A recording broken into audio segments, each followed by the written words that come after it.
Yo, welcome back to KAMMA. I'm Khalil Deal, I'm Andy O. and we are KAMMA. We are back for UFC Fight Night Tampa Bay.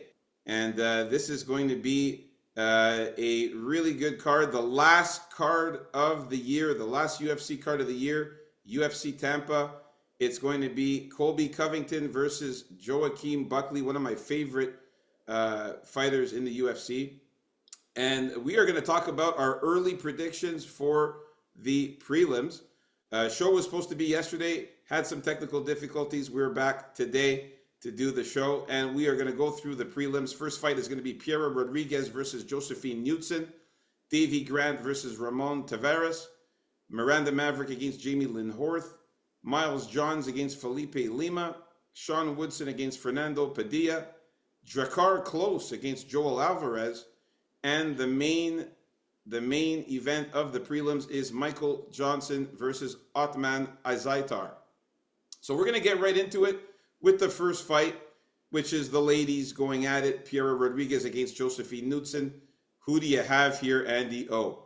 Yeah, here I'm going to have to go with Josephine Knudsen to keep that undefeated record. I think she's more skilled on the feet, and I think overall, like by watching both of them, her talent level is a bit more, like from what I can see right now, than Piera Rodriguez. And not that either one of them faced any great competition. And Piera Rodriguez actually in her last fight got disqualified for headbutting. And it wasn't even a situation where she had to headbutt. She just did it anyway. It was against Ariane Carnelossi, where she got disqualified in the second round. And that was kind of strange. You don't often see that when there's really no need for it. She just felt like it, I guess. Yeah, so She was losing the fight, that's why. well, yeah, I guess. But anyway, it wasn't like, I'm gonna give up, let me headbutt her to get out of it. I think wasn't she even in kind of like dominant position, just rammed her head? Yeah, she was like ramming her head when she was on top. Yeah, that's Yeah, for like, she didn't really have to do it. Anyway, yeah, so give me Knudsen by decision here. Yeah, I'm in agreement with you. I got Josephine Knudsen as well. Definitely, like she's the better striker, that's for sure. On the feet, there, she definitely has some skills with good leg kicks and good punches. Piera Rodriguez, 32 years old. She's going to be 5'3", with a 63.5-inch reach, and she's going to have a 3.5-inch reach advantage though over Josephine Knudsen. But Josephine Knudsen is the younger fighter at 28 years old. Not to mention that, with that disqualification, she also lost to Jillian Robertson, where she got submitted in that fight. Beat Sam Hughes, beat Kay Hansen, and in the Contender Series, she beat Valeska Machado. So she hasn't really fought the best of the fighters, not the greatest of fighters there, but neither has Josephine Knudsen. I mean, she beat that little midget Marnik Man by unanimous decision, and she beat Julia Pilastri as well. So they're both really low-level fighters, but Josephine Knudsen seems to be the better one on the feet, and her grappling is not bad. She has worked on her grappling. We saw that in the Julia Pilastri fight where she was able to take her down. So she can definitely grapple. And against Marnik Man too, who's also a bit of a wrestler, she was able to hold her own there and defend some of the takedowns and stuff like that. So Piera Rodriguez is definitely the grappler out of these two. She's going to try to take down Josephine Knudsen, and basically that's all she has. She doesn't have really any very good striking. Her striking is horrible. She does have 5 knockouts. Yeah, but against really low-level fighters. Since she got into the UFC, it's been decision, and then 2 losses. So she's not really that great as far as a striker with any like kind of power or anything like that. I think Josephine Knudsen, if anything, has more power. Yeah, they're more kind of ground and poundish. So she'll ground and pound her out if she gets a knockout, but not like on the feet or anything. That's it. So as long as Josephine keeps this fight standing, fends the takedowns of Piera, and maybe even tries to get a takedown of her own, I think she'll win the fight. So I got Josephine Knudsen as well, winning by decision. All right, so we're both in agreement with the first fight. Let's move on up to the next one here. We got Davey Grant against Ramon Tavares. For this one here, I got to go with Davy Grant in this one. Ramon Tavares is pretty good. He's obviously going to be 8 years younger than Davy Grant, which is significant. Um, he's also going to have a 1 inch reach advantage over Davy Grant. But Davy Grant, this guy's a very good. He's a very good fighter. I mean, the guy's fought some really good fighters. He lost to Daniel Marcos, who's also fighting in this card.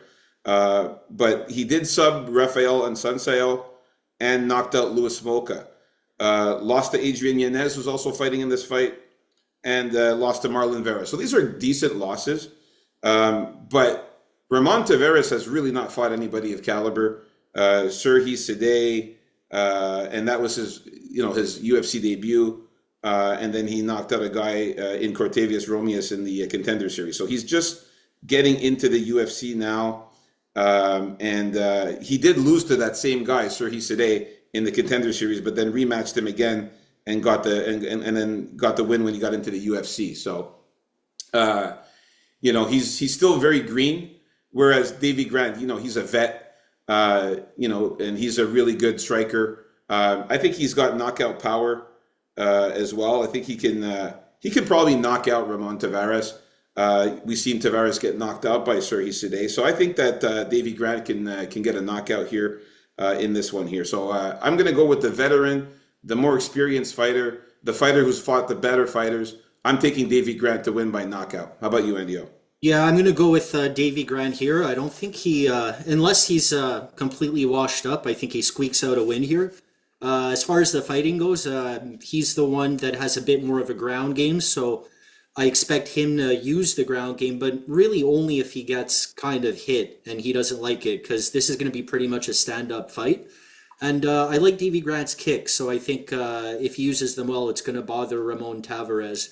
And yeah, I don't think Tavares is just as good as Grant overall, but it's going to be a closer fight because Grant is getting up there in age. So give me a decision for Grant. Grant's a pretty tough guy. I don't see Tavares finishing him, but I also don't see Grant finishing Tavares, so give me decision. Don't forget, though, that Davy Grant, out of his 13 wins, he is a submission. His jiu-jitsu is very good. He does have 7 submissions wins out of his 13 victories. So 7 of them, more than half, are by submission, and he has 4 also by knockout. So he is a finisher, only 2 wins by decision. Davy Grant's got skills, man. He does have good jiu-jitsu. So I think a KO or submission is live to finish Ramon Tavares here in this one. So I like Davy Grant by KO sub. So we're in agreement with the second fight of the prelims. Let's move on up to the next fight here. We got Miranda Maverick versus Jamie Lynn Horth. Who you got here, Andy? All right. I know how you love Jamie Lynn Ho, the real deal, but I'm going to have to go with Miranda Maverick here. I was trying to find a way to pick Jamie Lynn Ho because, hey, she's Canadian and all that good stuff. But in her last fight against Ivana Petrovic, it was a split decision. She didn't really impress me all that much. And she lost to Veronica Hardy. And although Veronica Hardy it was a better fight against Jamie Lynn Horth, we saw how poor Veronica Hardy looked in her last fight. She will be bigger than Miranda Maverick. And I remember when Miranda Maverick was having trouble with, I think it could have been Judah Vicious. I'm going to double check here. Or someone bigger than her. Judah Vicious, yeah. And that was the one that was sticking out to me because Judah Vicious has like a similar size to Horth. But man, I don't think she's as good as Judah Vicious. And I think Miranda Maverick is only getting better. She's still pretty young. And she's very strong, even though she's pretty short. So I think the only way Jamie Lynn Horth is going to win is to kind of maximize her size advantage and just try to trap Maverick in any way, push her up against the fence. But I think Maverick's going to fight out of those positions and like muscle her off if she has to. So yeah, give me Miranda Maverick here by a decision or sub. Yeah, listen, man, I'm definitely in agreement, man. Now, I know you said that I like Jamie Lynn Horth. Now, I did pick her to win against Ivana Petrovic in that last fight, and let me tell you, I was sweating because that fight was so close, and she was making mistakes. She didn't look good in that fight at all. Um, Petrovic should have won that fight, but she's just awful herself, right? She couldn't do it. exactly, you know. And the thing is, Jamie Lynn Horth, yes, she does have the height advantage in this one. She'll be 4 inches taller, but she's not really that good. We saw the fight against Petrovic. She was barely able to get any takedowns. Her striking was decent. Petrovic was doing more of the forwards, the advancing. Like she was the one that was moving forward more most of the time, and she was actually striking a lot better than Jamie Lynn Horth. Not to mention, like she hasn't really fought anybody good. I mean, coming out of the BFL and the LFL, she only fought Haley Cohen, where she got a unanimous decision. Then she lost to Veronica Hardy, as you mentioned, and beat Petrovic. So it's really low-level fighters that she's fought. Miranda Maverick, however, has fought way better fighters in Shanna Young, Jasmine Jusedovicius, Priscilla Ketcher-Beating, Andrea Lee, and Diona Barbosa. So we've seen her fight the better fighters in her most recent fights. 27 years old, she'll be younger, she'll be better. And we saw Jamie Lynn in that last fight kind of start to gas out too towards the end of the third round there. She was gassing out and getting very tired.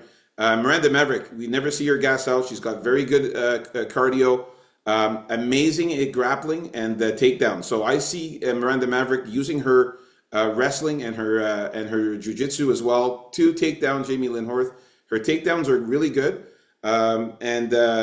She also has decent jiu-jitsu here. Out of her 14 wins, let's not forget that Miranda Maverick is very good at submissions. She's got 7 submissions out of those 14 wins, so half of them are by sub, 6 by decision. So you can see here that Miranda Maverick is an all-around good fighter, especially when it comes to her ground game. So I like Miranda Maverick to win this one. I think she'll actually take down Jamie Lynn Horth. I don't think Jamie Lynn Horth's takedown defense is that good. If the fight goes to the clinch or gets to the cage, I could see Miranda Maverick using her muscles and outpowering Jamie Lynn Horth and taking her down. Even though Jamie Lynn Horth is pretty tough and pretty strong, I could still see Miranda Maverick being a little bit stronger and being able to drag her down and get her down. So let's go with Miranda Maverick by submission or decision in this one. We're in agreement. All right, let's move on.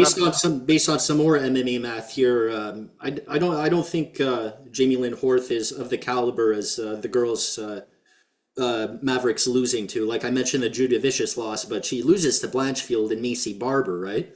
And that was earlier in her career. So she's facing better girls and losing to them earlier in her career and beating like crappier girls like Barbosa and Andrea Lee and Kuchera.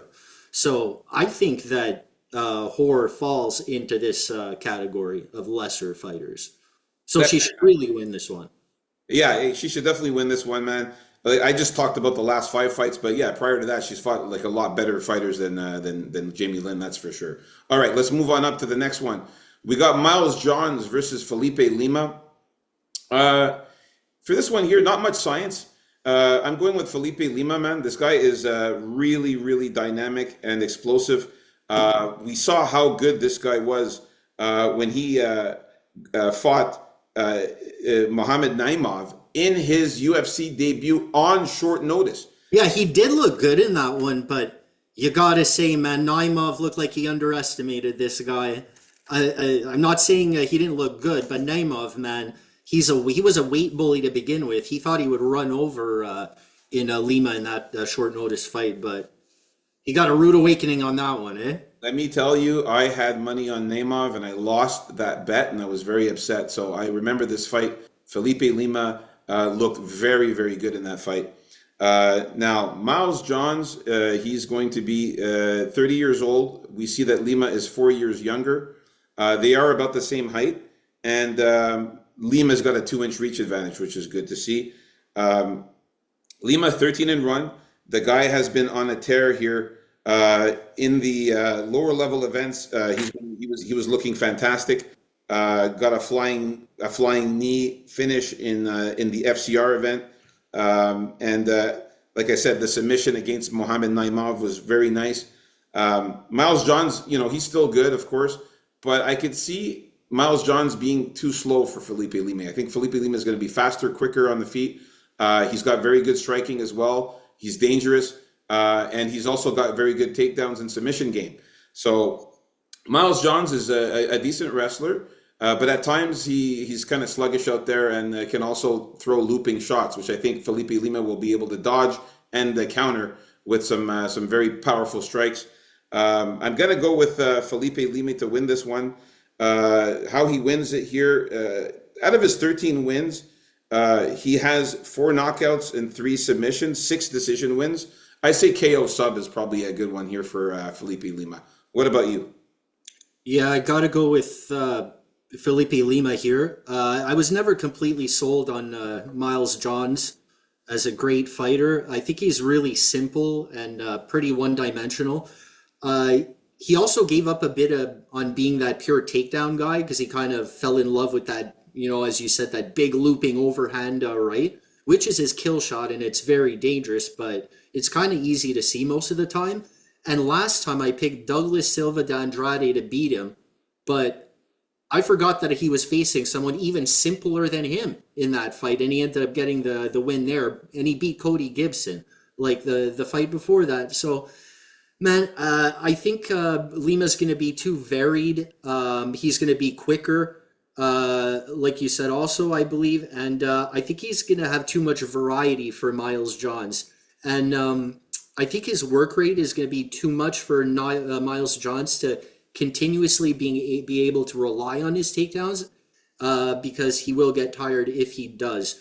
But Johns, I got to say that his gas tank has looked better recently. So I don't think it's going to be a major problem here. I'm going to have to lean in the end for a decision by Lima. But or it's hard to say. I'm going to pick one here and go with decision for Lima. Yeah, I mean, KO or decision for me here on this one. So yeah, we're both in agreement with Felipe Lima. Like I said, not much science. I just think Lima's just a better fighter, and he's going to be a bit more aggressive and a bit more. He's going to have more output, and he's a bit more athletic, I find, than Miles Johns. All right, let's move on up to the next fight. We got Sean Woodson against Fernando Padilla here. Who you got, Andy? All right. Here I'm going to have to go with the Sean Woodson, the alien.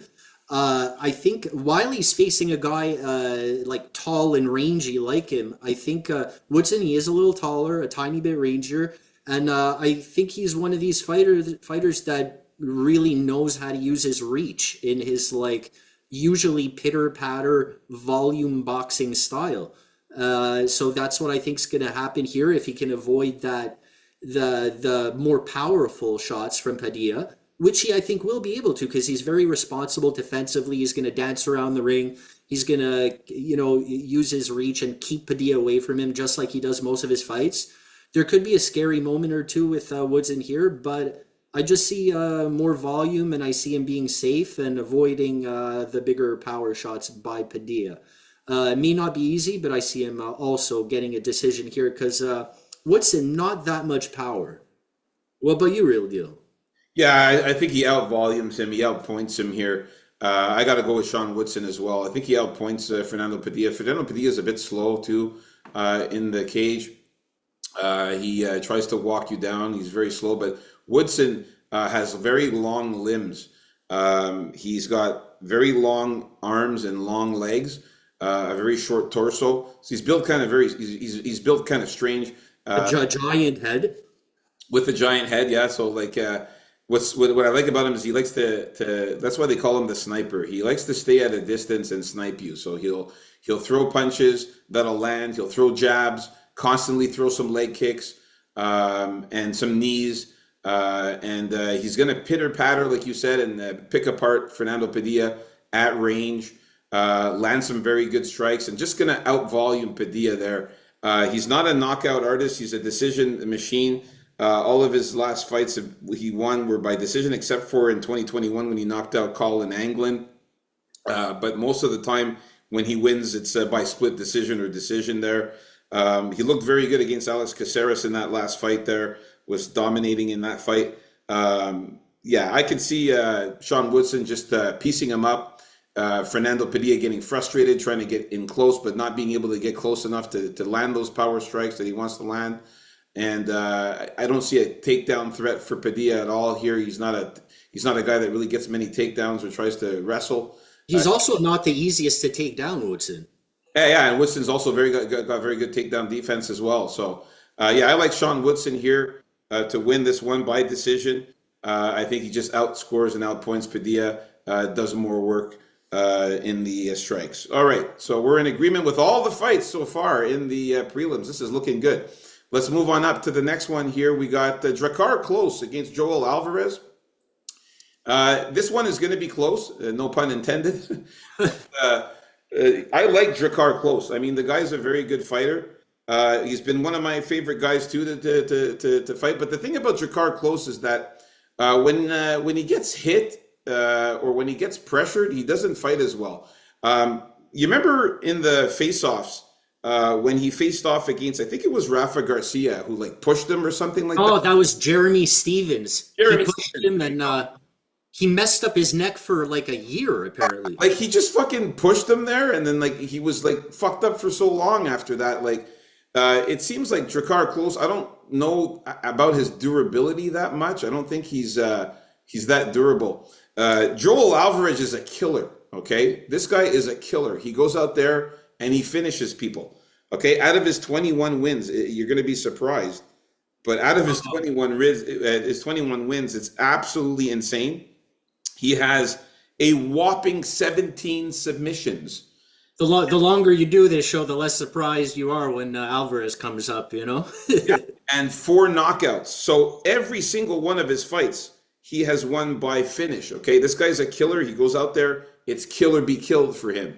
Okay, so he's going to go out there, and let's not forget this is a crazy height advantage. Okay. We're talking a 5-inch height advantage, okay? 6'3" to 5'9", and also a whopping 7-inch reach advantage. So, and Joel Alvarez can fight at a distance. He is very good at keeping his range and fighting at a distance. Throws a lot of good punches, a lot of good leg kicks, body kicks. Drakkar Klose is going to have a hard time with this guy, man, because he's not going to be able to get in close, Drakkar, to try to even get a takedown or even try to land any hard punches. I think Alvarez is going to land some knees when Drakkar tries to shoot. He'll land some. He's going to throw a lot of jabs, a lot of kicks, a lot of knees, like I said. And if Drakkar Klose gets too close, or if Joel Alvarez is able to like get him against the cage, you bet your ass he'll take him down and submit him. So I got Joel Alvarez winning by KO or submission in this one. I think he's too much for Drakkar Klose. I think he's just too skillful with his jiu-jitsu. And the height and reach advantage is just too much for the guy. Yeah, I think, Joel Alvarez, man, he's impressed me lately. Even with his gas tank, it's better than I thought. So I think he rocks up Drakkar Klose at the beginning. I think Klose is going to come up with some game plan where he's going to try and stay away from him, be very patient, and try to lure Alvarez into doing something. But in the process, I think Alvarez is going to clock him, because I don't think it's going to be the right pace for what Klose likes. And I think out of the two, it's going to be Klose that's going to try and get the takedown. It's probably going to happen when he doesn't like what's happening on the feet. And somehow, I think Joel Alvarez is going to find that sub, man. You got to think he will. When is he going to do it? Probably early in the second round, I said. Yeah, Drakkar Klose has been taken down before. He's not really good when he gets taken down on his back. He is good at avoiding submissions. He did when Joaquim Silva tried to sub him in that fight. He was able to avoid that. But I still see that I think that there's going to be just too much when it comes to the wrestling and the jiu-jitsu of Joel Alvarez. It'll be too much for Drakkar Klose. I don't think Drakkar Klose fights well under pressure and that kind of pressure that Alvarez is going to be putting on him. So we're in agreement here. This is looking good. Every single fight so far in the prelims, man, we are agreeing with. Let's get to the last one here. It's going to be Michael Johnson versus Ottman Azaitar. And let me tell you, I'm not a big fan of Michael Johnson. Never been a big fan of this guy at all. But he did impress me in the last fight. He really did against Darius Flowers. He was boxing at a high level. His boxing looked really crisp. He was landing some hard shots. He was moving around. He was bobbing and weaving and striking and kicking, and he did a hell of a good job against Flowers in that fight. I've never been a big fan of the guy, but I'm definitely not a fan of Otman Azaitar. This guy is absolutely garbage in my eyes. He got knocked out by Francisco Prado in his last fight. He got knocked out by Matt Frivola as well. I can see Michael Johnson knocking him out. He's got very good power. He's a very crisp, good boxer. Otman Azaitar, I can't see him like trying to like do anything that's gonna like bother Michael Johnson. Like I don't see him taking him down or like getting easy takedowns on him or like using any kind of like skills. I don't see Otman Azaitar doing anything really. And I like the fact that Johnson will be a couple of inches taller and have a 2.5-inch reach advantage. So I'm going to go with Michael Johnson to get the win by knockout here on Otman Azaitar. I don't trust this chin. What about you? I don't trust Michael Johnson. So at dog money, I got to go with Otman Azaitar. I don't care who Michael Johnson looked good against. I don't care who he looked bad against. He's going to find a way to lose this fight, probably with a knockout shot at some point. Because what he does have, I'm not a big fan of Otman either, but he does have power. And I think that's probably what's going to put Michael Johnson away. Unless they wind up on the ground and somehow Michael Johnson gets himself caught in a sub because he has like 10 subs against in his losses. But I think it's going to be a knockout when Michael Johnson's going to have that nice flow going because he's very fast and he can look very good. And I think he can beat pretty much anybody if he stays at the top of his game throughout the whole fight. It's possible, and he's done it before, but he's also lost against some scrubs that nobody thought he would lose to. So I'm going to have to go with Otman Azaitar because you can't trust Michael Johnson because those losses come from somewhere. I agree, man. He does have a lot of losses. You know what? I'm going to say that for the betting purposes, I think putting a bit of money on Otman Azaitar is not a bad decision. I think the knockout round one sounds really good for Otman Azaitar. I'd like to see what that's worth. Because Azaitar, he comes out really aggressive in the first round, throws a lot of punches, throws a lot of heavy hooks. And in the first round, if he can land something on Johnson, I think he could put him away. But if he doesn't, though, and Johnson is able to weather the storm, I think he'll struggle in the later second and third round. So you see, I think also you got to keep in mind here that Johnson's getting up there, right? And the reflexes and the type of things that makes him look so good sometimes is going to slowly start to slip. Sometimes it slips like fast, but even if it slips a little, it's going to throw his timing off. His reflexes are going to be slightly slower. So in that case, I think an automatic shot can like surprise him out of nowhere, even if he's kind of winning the fight. So that's kind of the way I see the fight going. I'm looking at Michael Johnson domination probably on the feet throughout the most part of the first round till he gets knocked out late in the first. all right, so we were in disagreement with the only fight in the prelims here. Who knows? My pick might change, but for now, I like Michael Johnson. I said Otman Azaitar is live for a knockout in the first round. If he does that, it's possible. So not very high confidence on Johnson, but I think that Johnson can also knock out Azaitar, as we just talked about. He's been knocked out in his last two fights, so Yeah. that's either guy. All right, so there you have it, folks. Our early predictions for the prelims. If you haven't already, like and subscribe. Stay tuned for our next show coming up next for the main card.